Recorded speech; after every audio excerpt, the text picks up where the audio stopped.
எல்லாருக்கும் வணக்கம். Welcome to விண்மீன் சமையல். இன்றைக்கி நம்ம வீடியோவில் 3 விதமான கூல்ட்ரிங்க்ஸ் தான் பார்க்க போகிறோம். லெமன் சோடா, நன்னாரி சர்பத், பீட்ரூட் ஜூஸ். வாங்க இது எப்படி செய்யுதுன்னு பார்க்கலாம். ஃபஸ்ட்டு நம்ம லெமன் சோடா எப்படி செய்யுதுன்னு பார்த்துடலாம். லெமன் சோடா பண்ணுறதுக்கு நான் ஃபஸ்ட்டு சோடா எடுத்திருக்கேன். இப்போ ஒரு கப்பில் 2 ஸ்பூன் சுகர் சேர்த்துக்கலாம். லெமன் பாதி கட் பண்ணி எடுத்திருக்கேன். இப்போ அதை நம்ம நல்லா புளிஞ்சிக்கலாம். அவ்வளோதான், இல்லை நல்லா புளிஞ்சாச்சு. இப்போ ஒரு ஸ்பூனால் நல்லா ஜீனி கலந்து விட்டுக்கலாம். நல்லா கலந்து விட்டதுக்கப்புறம் நம்ம சோடா சேர்த்துக்கலாம். பாருங்கள் இப்போ எப்படி நல்லா பொங்கி வருதுன்னு. இப்போ இது மேலே 2 ஐஸ் கியூப் சேர்த்துக்கலாம். சேர்த்துட்டு லாஸ்ட்டாக இது மேலே 2 இலை புதினா சேர்த்துக்கலாம். அவ்வளோதான், லெமன் சோடா சூப்பராக ரெடி ஆயிடுச்சு. நீங்களும் கண்டிப்பாக ட்ரை பண்ணி பாருங்கள். இப்போ சர்பத் எப்படி செய்யுதுன்னு பார்த்துடலாம். சர்பத் பண்ணுறதுக்கு நன்னாரி சிரப் சர்பத் வாங்கியிருக்கேன், இருக்கட்டும். இப்போ ஒரு கப்பில் நன்னாரி சிரப் நான் ஒரு 1/4 கப் கம்மியாக ஊற்றிருக்கேன். இப்போ இதில் ஒரு 1/2 லெமன் நம்ம புளிஞ்சிக்கலாம். அவ்வளோதான், லெமன் புளிஞ்சாச்சு. இப்போ ஐஸ் வாட்டர் சேர்த்துருக்கேன்.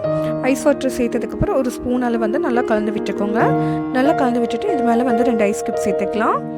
சேர்த்துட்டு லாஸ்ட்டாக இதுலேயே 2 புதினா இலை சேர்த்துக்கோங்க. அவ்வளோதான், நன்னாரி சர்பத் சூப்பராக ரெடி ஆயிடுச்சு.